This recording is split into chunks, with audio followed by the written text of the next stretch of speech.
Greetings, adventurers. Welcome to Miniature Legends, a place where even the smallest of figures can be legendary. Recently, I've been pondering a question. When is it a good idea to repaint your own miniatures? When I first started on my mini painting journey, I concluded that I should not. Repainting my miniatures was a waste of time and effort. If I wanted to paint them all, stripping and repainting my work would have made that task even more difficult.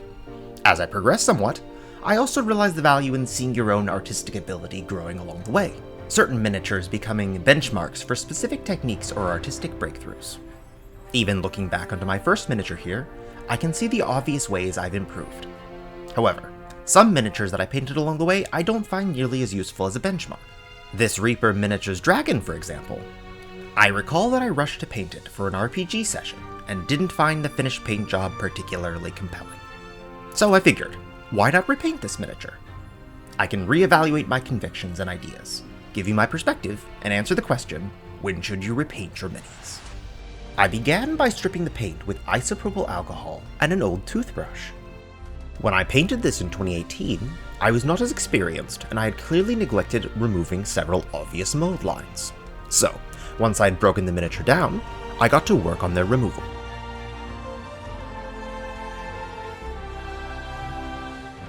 I wanted to base this miniature properly.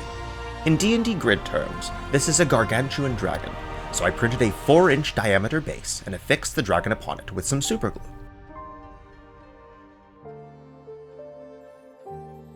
I applied pieces of cracked and broken cork across the base. At the time, I wasn't sure if I wanted the dragon perched upon a lake of molten rock or a semi-frozen body of water, but fortunately, the cork method here is useful for either one.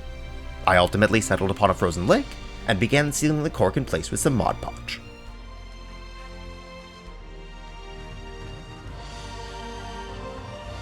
Then, I got to work reassembling the dragon, gluing the wings and tail back in place, and filling the gaps with some Milliput epoxy putty, making sure to sculpt in some texture as I did so. Finally, I primed the entire piece in black, and we were ready to paint. I started with a dry brush of off-white to pick out the details across the piece and help with understanding the different materials on the dragon. Then, I began blocking in the base colors, starting with a dark blue-gray for the scales and a blue-gray for the wings. Applying a dark brown for the horns and claws. For the base, I applied a base coat of dark blue, the maw a dark red, and a mid-tone gray for the stone. I wanted to have a nice contrast with the blue scales, so I began applying a yellow-brown across the underbelly.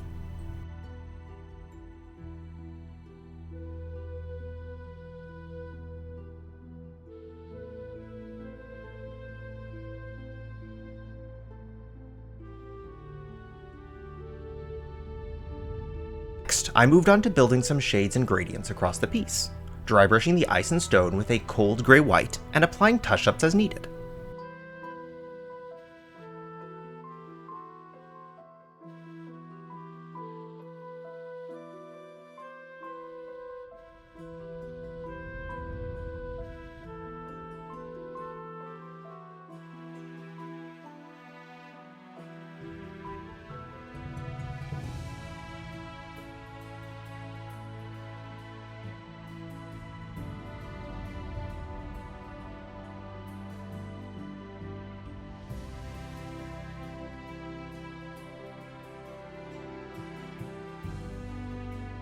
Feeling like the piece needed a bit of blending, I applied a very thin glaze of Frost Art contrast paint across the entire piece,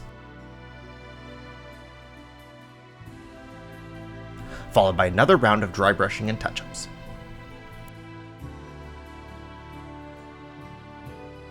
I wanted the wings to feel a bit more distinct and thin, so I began glazing them with some gray off-whites, followed by another round of scale highlights.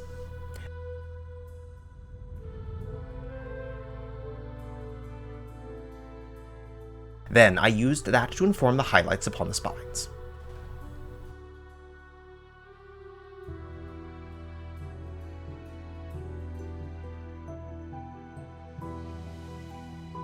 I applied a layer of heavy gloss gel across the base. This method for water effects is abbreviated during this video, but if you're curious about this technique, I have a video on that topic that I've linked above.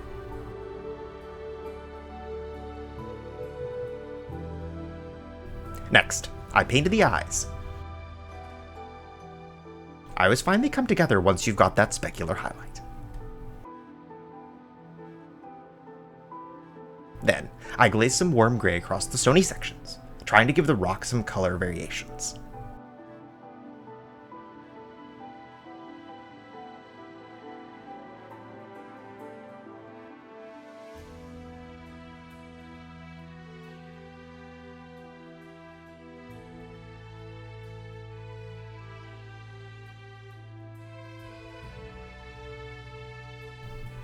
Picking out details and adding some additional highlights. Some snow texture paint for some variation on the ground. Finally, I got to work freehanding some lightning onto the dragon's wing. While you see me work on that, let me talk briefly about how I feel on repainting your own work after finishing this project. First off, don't let other people tell you the right way to use your miniatures. As long as you're enjoying the process and the outcomes, then you're doing it right. That being said, this is my perspective. Repainting is a good idea when you have decided to repurpose your mini. Maybe you want to repaint to represent a different character or faction. It can also be a good idea when you feel you have an older miniature that you don't find valuable as a skill benchmark and would like to reuse it. Finally, I would say it can be a good idea when you find yourself artistically inspired. If you see an older miniature you own and think, I have a great idea for that, that moment can really lead to great things. Now, let's move on to the finished piece. But first, if you've watched this far, then I hope you've enjoyed the video. If you have, please let the YouTube imp know by pressing upon these buttons. It really helps.